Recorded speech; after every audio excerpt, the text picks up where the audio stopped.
All right, let's get started. All right.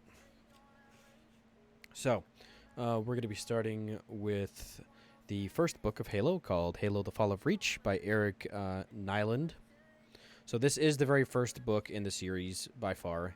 If you're curious about it, you can always look them up. Oh, that's not going to show it. My bad.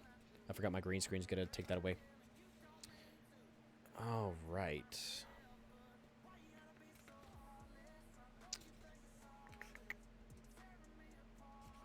So this is just the beginning. Don't need the foreword. Sometimes that holds information. So we'll start with the prologue. All right. 0500 hours, February 12th, 2535, military calendar. Lambda. Who just came in here? Oh, what's up, dude? Let's go to my chat, Raw. Yep. There. I'm just gonna mute my mic so I can actually hear you. You're good. So, Lambda Serpentis System Jericho, the 7th Theater of Operations. Contact, all teams, stand by. Enemy contact on my position.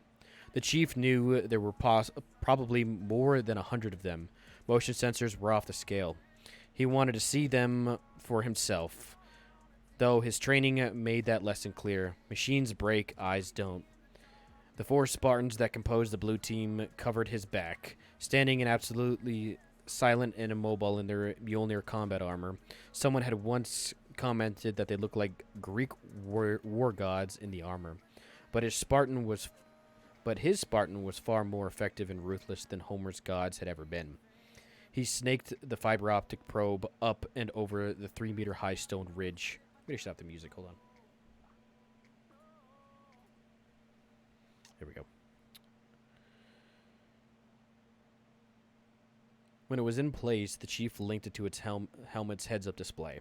On the other side he saw a valley with eroded rock walls and a river meandering through it. Encamped along the banks as far as he could see were grunts. The Covenant used the stocky aliens as cannon fodder. They stood a meter tall and were armored environment suits that replicated the atmosphere of their frozen homeworld. They reminded Chief of the biped dogs, not only in appearance but because of their speech. Even with the translation software, was an old combination of high-pitched squeaks, gruntle barks, and growls. They were about as smart as dogs too, but when they lacked in brain power, they made up for in sheer tenacity. He had seen them hurl themselves at enemies until the ground was piled high with their corpses, and their opponents had depleted their ammunition. These grunts were unusually well armored, needlers, plasma pistols, and there were 4 stationary plasma cannons. Those could be a problem. One other problem, there were easily 1,000 of them. This operation had to go off without a hitch. Blue Team's mission was to draw out the Covenant rear guard and let Red Team slip through in the confusion. Red Team would plant a Havoc tactical nuke. When the next Covenant ship landed, dropped its shields and started to unload its troops, they'd get a 30 megaton surprise. The chief detached the optics and took a step back from the rock wall. He passed the tactical information along to his team over a secure comm channel. 4 of us, Blue 2 whispered over the link, and 1,000 of them? Piss poor odds for the little guys. Blue 2, the chief said, I want you up with those jackhammer launchers. Take out the cannons and soften the rest of them. Blue 3 and 5, you follow me up. We're on crowd control. Blue 4, you get the welcome mat ready. Understood?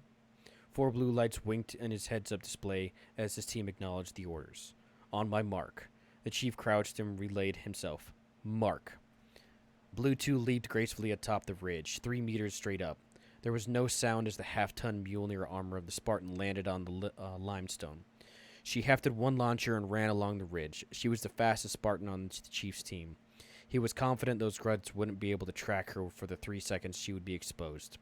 In quick succession, Blue 2 emptied both of the jackhammer's tubes, dropped 1 launcher, and then fired the other 2 rockets just as fast. The shells streaked into the grunt's formation and detonated. One of the stationary guns flipped over, engulfed in a blast, and the gunner was flung to the ground. She ditched the launcher, jumped down, and rolled once. She was back on her feet, running at top speed to the fallback point. The Chief, Blue 3, and Blue 5 leaped to the top position. The Chief switched to infrared to cut through the clouds of dust and propellant exhaust just in time to see the second salvo of jackhammers strike their targets. 2 consecutive blossoms of flash, fire, and thunder decimated the front ranks of the Grunts guards and, most importantly, turned the last of the plasma cannons into smoldering wrecks. The Chief and the others opened fire with their MA-5B assault rifles, a fully automatic spray of 15 rounds per second. Armor-piercing bullets tore into the aliens, breaching their environment suits and sparking methane tanks that they carried. Gouts of flame traced with arcs as the wounded Grunts ran into a confusion and pain. Finally, the Grunts realized what was happening and where the attack was coming from. They regrouped and charged in mass. The earthquake's vibration coursed through the ground and shook the porous stone beneath the Chief's boots. The 3 Spartans exhausted their AP clips, armor-piercing if you don't know, and then in unison switched to the shredder rounds. They fired into the tide of creatures as they surged forward. Line after line of them dropped. Scores more just trampled their fallen comrades. Explosive needles bounced off the Chief's armor, detonating as they hit the ground. He saw the flash of a plasma bolt sidestepped and heard the air crackle where he stood a split second before. Inbound Covenant air support. Blue 4 reported over the comm. ETA 2 minutes, Chief. Roger that, he said. Blue 3, Blue 3 and 5, main fire in 5 seconds, then fall back mark. Their status lights winked, acknowledging his orders. The Grunts were 3 meters from the wall. The Chief tossed 2 grenades. He, Blue 3, and Blue 5 stepped back off the ridge, landed and spun and ran. 2 dull thumps reverberated through the ground. The squeals and barks of the incoming Grunts, however, drowned out the noise of the exploding grenades. The Chief and his team sprinted up the half-kilometer sandstone slope in 32 seconds flat. The hill ended abruptly, a sheer drop of 200 meters straight into the ocean. Blue 4's voice crackled over the comm channels. Welcome mat is laid. Chief, ready when you are. The Grunts looked like a living carpet of steel blue skin crawling in chrome weapons. Some ran on all fours up the slope. They barked and howled, baying for the Spartans' blood. Roll out the carpet, the Chief told Blue 4. The hill exploded. Plumes of pulverized sandstone and fire smoke hurled skyward. The Spartans had buried a spider web pattern of locust anti-tank mines earlier that morning. Sand and bits of metal pinged off the Chief's helmet. The Chief and his team opened fire, picking off the remaining Grunts that were still alive and struggling to stand. His motion detector flashed a warning. There were incoming projectiles at 2 o'clock, velocities at over 100 kilometers per hour. 5 Covenant Banshees appeared over the ridge. New contacts. All teams, open fire. He barked. The Spartans, without hesitation, fired on the alien flyers. Bullets pinged off the flyers' chitinous armor. It would take a very long shot to take out the anti-grav pods at the ends of the crafts. Stubby meter-long wings. The fire got the aliens' attention, however. Lances of fire slashed from the Banshee's gun ports. The Chief dove and rolled to his feet. Sandstone exploded where he stood only an instant before. Globules of molten glass sprayed the Spartans.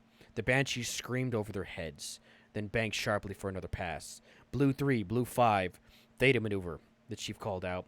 Blue 3 and 5 gave him the thumbs-up signal. They regrouped at the edge of the cliff and clipped on the steel cables that dangled down the length of the rock wall. Did you set up the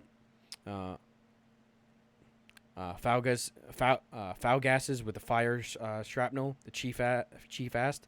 Both, Blue 3 replied. Good. The Chief grabbed the detonators. Cover me. Let's see. The foul gases were never meant to take down flying targets. The Spartans had put them there to mop up the Grunts. In the field, though, you had to improvise another tenet for the training: adapt or die. The Banshees formed into a flying V and swooped toward them, almost brushing the ground. The Spartans opened fire. The bolts of the superheated plasma for the Banshees punctured the air. The chief dodged to the right and to the left. He ducked. Their aim was getting better. The Banshees were 100 meters away, then 50 meters. Their plasma weapons might recycle fast enough to get another shot. At least at this range, the chief wouldn't be dodging. The Spartans jumped backward off the cliff, guns still blazing. The chief jumped too, hit the detonators. The 10 foul gases each, a steel barrel filled with napalm and spent armor-piercing and shredder casings, had been buried a few meters from the edge of the cliff, their mouths angled up at 30 degrees. When the grenades at the bottom of the barrels exploded, it made one hell of a barbecue out of anything that got in their way. The Spartans slammed into the side of the cliff. The steel cables were attached to a twang tot? Not sure exactly what that is. A wave of heat and pressure washed over them. Okay, you get a little closer. I need better lighting.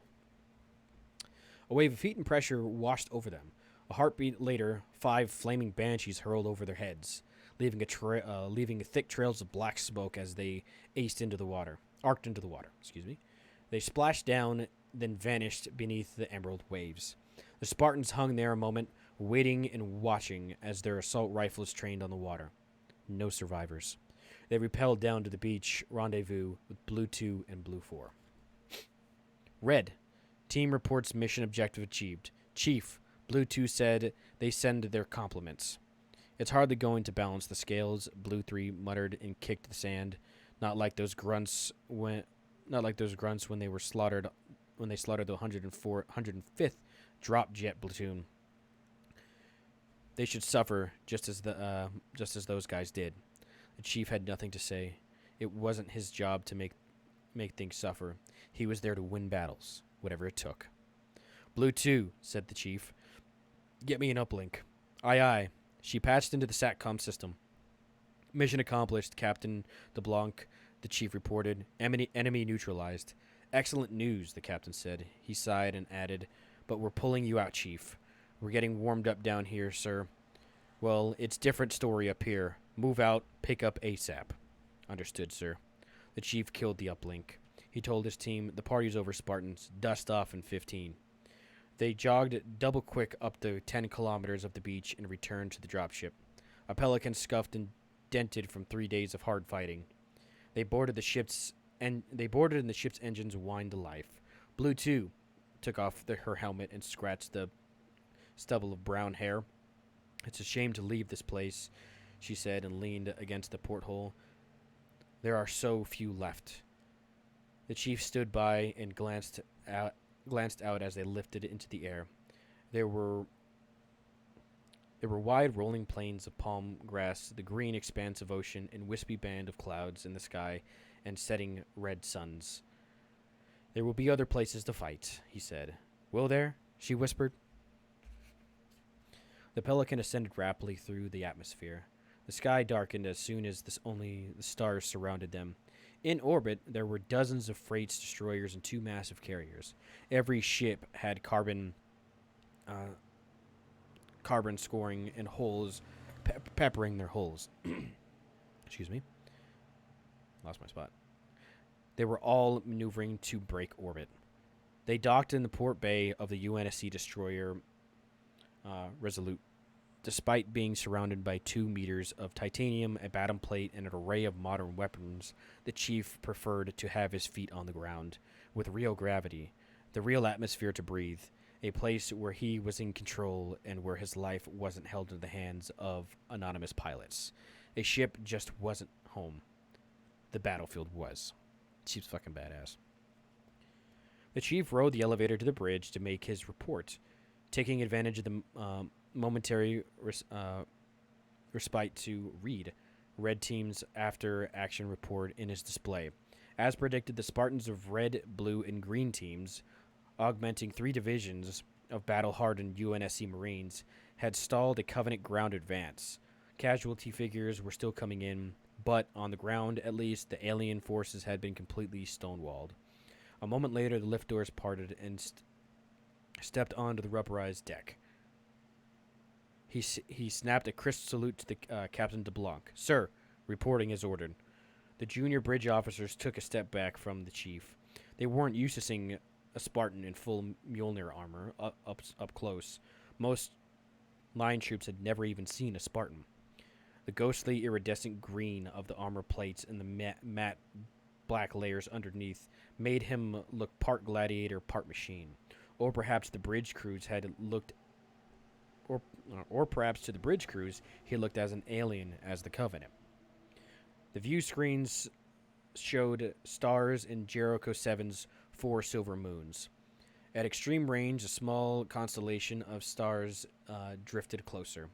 The captain waved the chief closer at the cluster of the stars. The rest of the battle group, "It's happening again. Request permission to remain on the bridge, sir," the chief said. "I want to see it this time, sir." The captain hung his head, looking weary. He glanced at the Master Chief with haunting eyes. "Very well, Chief. After all you've been through to save Jericho 7, we owe you that. We're only 30 million kilometers out of system, though not half as far as I'd like to be." He turned the nav officer. "Bearing 120. Prepare our exit vector." He turned to the face of the chief. "We'll stay to watch, but if those bastards so much as twitch in our direction, we're jumping the hell out of here." "Understood, sir. Thank you."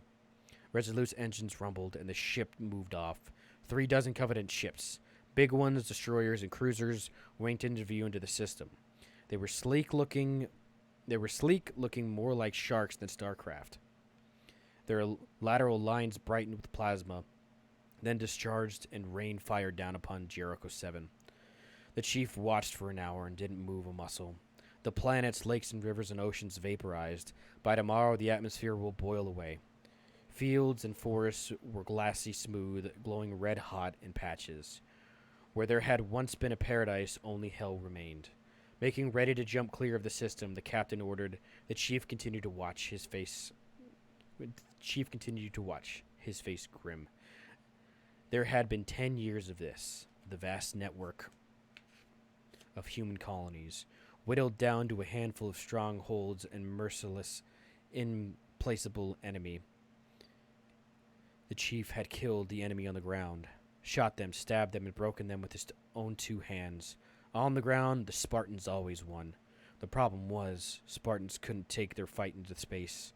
Every minor victory on the ground turned into a major defeat in orbit. Soon, there would be no more colonies, no human settlements, and nowhere left to run. So that is the prologue to the beginning of the Halo book's Fall of Reach.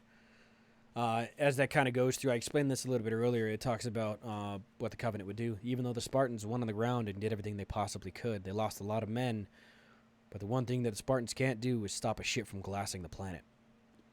That plasma, as it said, I love the description of it, like the atmosphere boils and basically destroys the entire planet, being completely inhabitable, which is what the Covenant's entire goal was. They wanted to go around and glass every planet as directed by the prophets to get rid of the humans or any threat to them. So instead of just murdering them all, if anybody was left on the planet, they made it inhabitable, forcing the humans to run and go where they needed to go.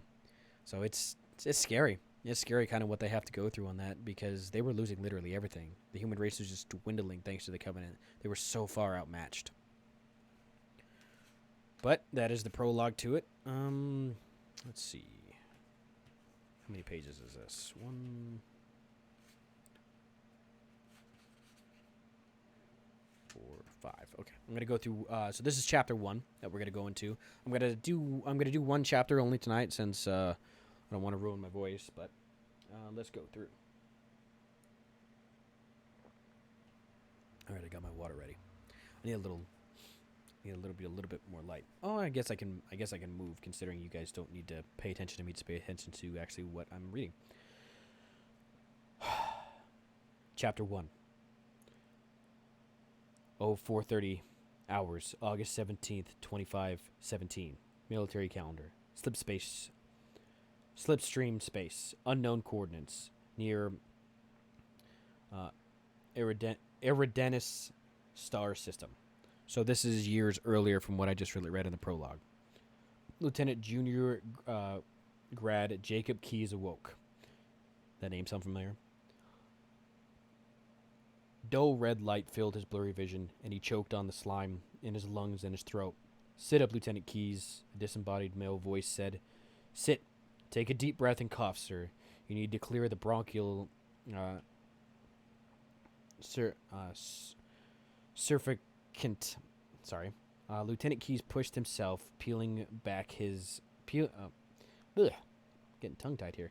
Peeling his back off the form-fitting jail bed. Wisp of fog overflowed over the cryogenic tube, and he clumsily climbed out. He sat on a nearby bench, tried to inhale, and doubled over, coughing until a long string of clear fluid flowed from his open mouth. He sat up and drew his first full breath in 2 weeks. He tasted his lips and almost gagged. The cryo inhalant was specifically designed to be regurgitated and swallowed, replacing nutrients in the deep sleep. No matter how they changed the formula, though, it always tasted like lime-flavored mucus. Status, Torin? Are we under attack? Negative, sir. The ship's AI replied. Status normal. We will enter normal space near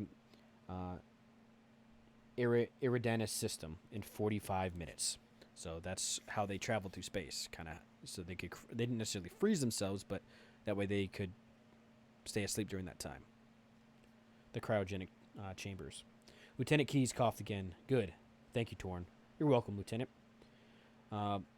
Eridanus was on the border of the outer colonies. It was far enough off the beaten path for pirates to be lurking, waiting to capture a diplomatic shuttle like the Han. The ship wouldn't last long in space action. They should have an escort. He didn't understand why they had been sent alone, but junior lieutenants didn't question orders, especially when those orders came from FleetCom HQ on Planet Reach. Wake-up protocols dictated that he inspect the rest of the crew to make sure no one had run into problems reviving. He looked around the sleep chamber rows of stainless steel lockers and showers and medical pods for emergency resuscitations and 40 cryogenic tubes, all empty except for the one to his left. The other one on the Han was a civilian specialist, Dr. Halsey. Keyes had been ordered to protect her at all costs, pilot the ship, and generally stay the hell out of her way. They might as well have asked him to hold her hand. This wasn't a military mission. It was babysitting. Someone at Fleet Command must have him on their blacklist. The cover of Dr. Halsey's tube hummed. Mist rippled out of this as she sat up, coughing. Her pale skin made her look like a ghost in the fog. Matted locks of dark hair clung to her neck. She didn't look much older than him, and she was a lovely, not beautiful, but definitely a striking woman, for a civilian anyway. Her blue eyes fixed upon Lieutenant, and she looked him over. Well, we must be near Eridanus, she said. Lieutenant Keyes almost saluted reflexively, but checked the motion. Yes, doctor. His face reddened as he looked away from her slender body. He had drilled into cryogenic recovery a dozen times at the academy. He had seen fellow officers naked before, men, women, but Dr. Halsey was a civilian. He didn't know what protocols applied. Lieutenant Keyes got up and he went to her. Can I help you? She swung her legs out of the tube and climbed out. I'm fine, Lieutenant. Get cleaned and dressed. She pressed past him and strode to the showers. Hurry. We have important work to do. Lieutenant Keyes stood straighter. Aye, ma'am.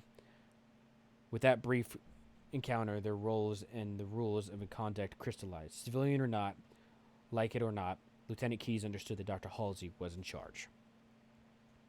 The bridge of the Han had an abundance of space for a vessel of its size. It had all the maneuvering room of a walk-in closet. A freshly showered, shaved, and uniformed Lieutenant Keyes pulled himself into the room, and he sealed the pressure door behind him. Every surface of the bridge was covered with monitors and screens. The wall on his left was a single large, semi-curved view screen. Dark for the moment because there was nothing in the visible spectrum in the ship in the spectrum to seem slip space. Behind him was the Han's spinning center section, containing the mess, the rec room, and sleeping chambers. There was no gravity on the bridge. However, the diplomatic shuttle had been designed for comfort of its passengers, not the crew. It did not seem to bother Dr. Halsey, strapped into the navigator's couch. She wore a white jumpsuit that matched her pale skin. She had tied her dark hair into a simple, elegant knot. Her fingers danced across 4 keypads, tapping in commands. "Welcome, Lieutenant," she said without looking up. "Please have a seat at the communication station and monitor the channels when we encounter normal space. If there's so much as a squeak on non-standard frequencies, I want to know instantly." He drafted the communication station, strapped himself down. "Torn," she asked. "Awaiting your orders, Dr. Halsey." The ship's AI replied, "Give me astrogation maps of the system." "Online, Dr. Halsey. Are there any planets currently aligned with our entry trajectory and Iridanus 2? I can never say that word for some reason. I want to pick up a gravitational boost so we can move into the system ASAP. Calculating now, Dr. Hall. And can we get some music? Rachmaninoff's Piano Concerto Number 3, I think. Understood, Doctor. And start a pre-burn warm-up cycle for the fusion engines. Yes, Doc. And stop spinning the hand central carousel section. We need the power. Working. She eased back, the music started, and she sighed. Thank you, Torn. You're welcome, Dr. Halsey. Entering normal space in 5 minutes, plus or minus 3 minutes. Lieutenant Keyes shot the doctor an admiring glance. He was impressed. Few people could put a shipboard AI through its paces so rigorously as to cause a detectable pause. So she was fast enough to make the AI actually pick. Oh shit! She knows what she's doing. She turned to face him. "Yes, Lieutenant? You have a question?" He composed himself and pulled his uniform jacket taut. "I was curious about our mission, ma'am. I assume we are here to reconnoiter something in the system. But why send a shuttle rather than a prowler or a corvette? And why just the 2 of us?" She blinked and smiled. "A fairly accurate assumption and analysis, Lieutenant. This is a reconnaissance mission, of sorts. We are here to observe a child. The first of many, I hope." "A child?" "A 6-year-old male, to be precise." She waved her hand. "It may help if you think of this as a purely UNSC-funded psychological study." Every trace of a smile evaporated from her lips. "Which is precisely what you are to tell anyone who asks. Is that understood, Lieutenant?" "Yes, Doctor." Keyes frowned and retrieved his grandfather's pipe from his pocket and turned it end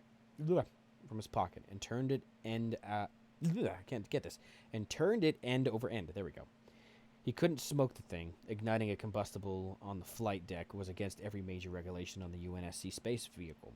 But sometimes he just fiddled it with it and chewed on the tip, which helped him think.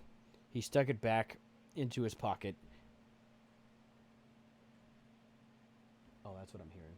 Wind going in and out of his open is pushing my door back and forth like it's breathing. I need to put a towel down there to stop it from doing that. He stuck it back into his pocket and decided to push the issue and to find out more. "With all due respect, Dr. Halsey, this sector of space is dangerous." With a sudden declaration, they entered a normal space. The main view screen flickered and a million stars snapped into focus. The Han drove toward a cloud-swirled gas giant dead ahead. "Stand by for burn," Dr. Halsey announced. "On my mark, Torn." Lieutenant Keyes tightened his harness. 3, 2, 1, mark. The ship rumbled and sped faster toward the gas giant. The pull of the harness increased around the lieutenant's chest, making breathing difficult. They accelerated for 67 seconds. The storms of the gas giant grew larger on the screen, and then Han arced up and away from its surface. Iridanus drifted into the corner of the screen and filled the bridge with warm orange light. Gravity boost complete, Torn chimed. ETA to Eridanus is 42 minutes and 3 seconds. Well done, Dr. Halsey said. She unlocked her harness and floated free, stretching. I hate cryosleep, she said. It leaves one so cramped. As I was saying, Doctor, the system is dangerous. She gracefully spun to face him, halting her momentum with the bulkhead. Oh, yes. I know how dangerous the system is. It has a colorful history, rebel insurrection in 2494. Beat down the UNSC 2 years later at the cost of 4 destroyers. She thought a moment, then added, I don't believe the Office of Naval Intelligence ever found their base in the asteroid field. And since there have been organized raids and scattered pirate activity nearby, one might conclude, as Oni clearly has, that the remnants of the original rebel faction are still active. It is what we were worried about. Is it what we were worried about? Yes, the lieutenant replied. He swallowed, his mouth suddenly dry, but refused to be cowed by the doctor, a civilian. I hardly remind you that it's my job to worry about our security. She knew more than he did. Much more about the Eridanus system. She obviously had contacts in the intelligence community. Keyes had never seen an Oni spook. To the best of his knowledge, anyway, mainline Navy personnel had elevated such agents to near mythological status. Whatever else he thought of Dr. Halsey would assume from now on she knew what she was doing. So Dr. Halsey knew exactly what the hell they were getting into. Dr. Halsey stretched once more and then strapped herself back onto the navigation couch. Speaking of pirates, she said, with her back to him now, weren't you supposed to be monitoring the communications channels for illegal signals? Just in case someone takes undue interest in a lone, unescorted diplomatic shuttle? Lieutenant Keyes cursed himself for his momentary lapse and snapped to it. He scanned all frequencies and had Torn cross-check their authentication codes. All signals verified, he reported. No pirate transmissions detected. Continue to monitor them, please. An awkward 30 seconds passed. Dr. Halsey, content to read reports on the naval navigational screens and keep her back to him. Lieutenant Keyes finally cleared his throat. May I speak candidly, Doctor? You don't need my permission, she said. By all means, speak candidly. Lieutenant, you've been doing a fine job so far. Under normal circumstances, among normal officers, that last remark would have been insubordination, or worse, a rebuke. But he let it pass. Normal military protocols seem to have been jettisoned on this flight. You said we were here to observe a child? He shook his head dubiously. If this is a cover for real military intelligence work, then, to tell the truth, there are better qualified officers for the mission. I graduated from UNSC OCS only several weeks ago. My orders had been rotated to the Magellan. Those orders were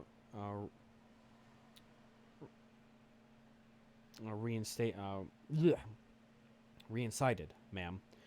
She turned and scrutinized him with icy blue eyes. Go on, Lieutenant.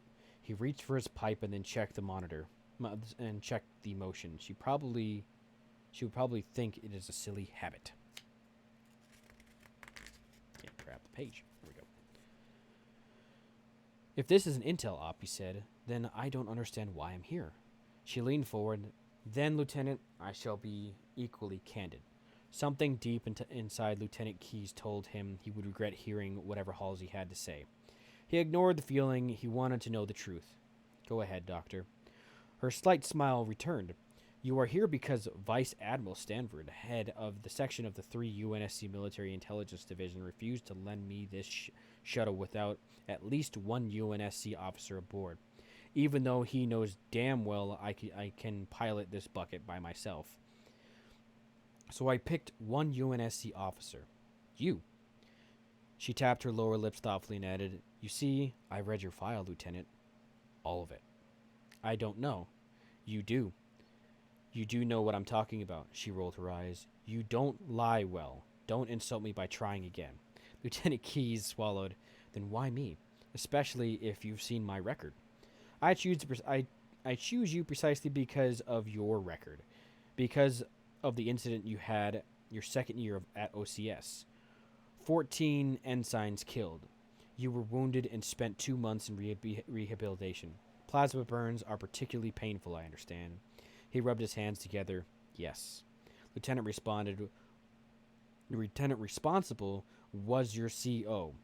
That's commanding officer, for those who don't know, on that training mission. You refused to testify against him, despite overwhelming evidence that the testimony of his fellow officers and friends. Yes, they were told they told the board of review that the secret of Lieutenant had entrusted you all that he was going to test on the near theory of the slip space jumps more accurate. He was wrong, and you all paid for the in eagerness in poor mathematics. So it seems like they were trying to use some slip space jumps and try to be a little bit faster with their calculations, and it screwed up, and they got hurt bad.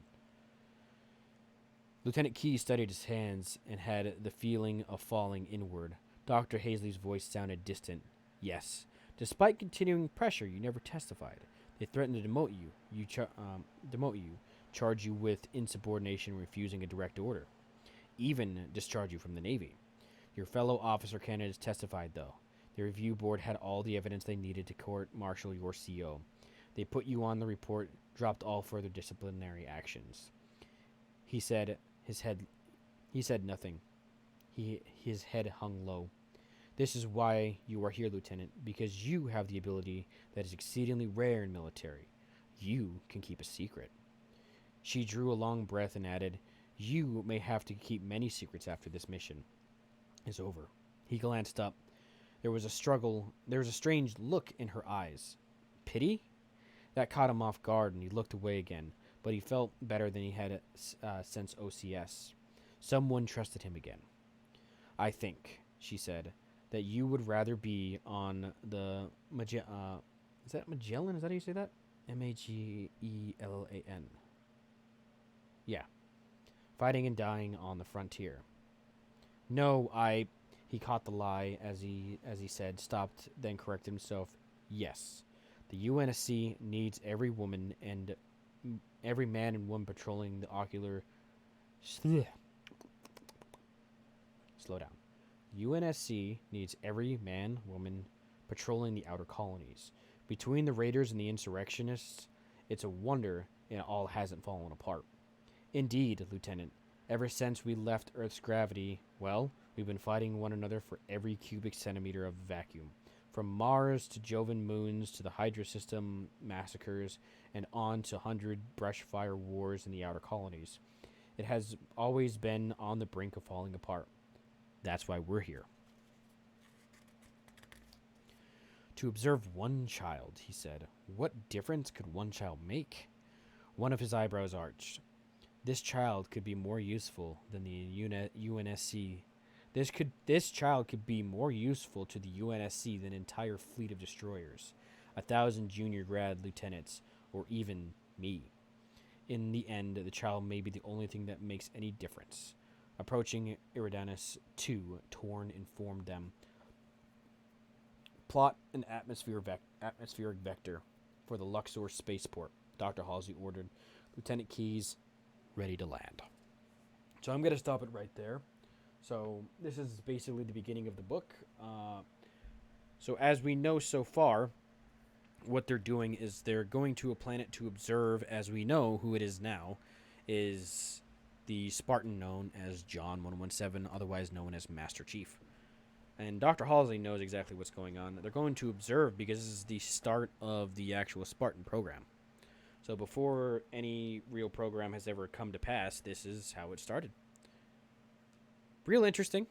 I hope that was fun for you guys to listen to. I plan on doing more readings like that, considering Halo's just come out. I hope you guys enjoyed it. I'll probably try reading at different times, because as of right now, this is kind of an odd hour to do this. I might do it during the day to see if I can get more people to watch, but overall, I think we're going to have a great time going through the Halo books. If you are a Halo fan, you will immensely enjoy these books, as long as you can put up with my voice. And trying to sound some things out, because sometimes I have a struggle with that. But I'm excited again. I've already read through these books, but these books are very informative. There'll be things that I forgot that I'm going to relearn again. and kind of get you into a little bit more of like understanding who Master Chief is and the whole lore behind it, because this is the very beginning. So, again, that was Halo: The Fall of Reach, prologue, and the first chapter. So I appreciate everybody for joining in on that, and I will be back. I may not be back tomorrow because my wife and I have a Christmas party to go to, but I will be back the day after. I'll be playing some more games and doing some more readings. If you have any ideas or anything else that you want to go over with me, or something I can improve on, maybe sound, music, or anything else, please feel free to let me know. I'm very open to criticism, especially if it helps me better in the future. So, thanks again.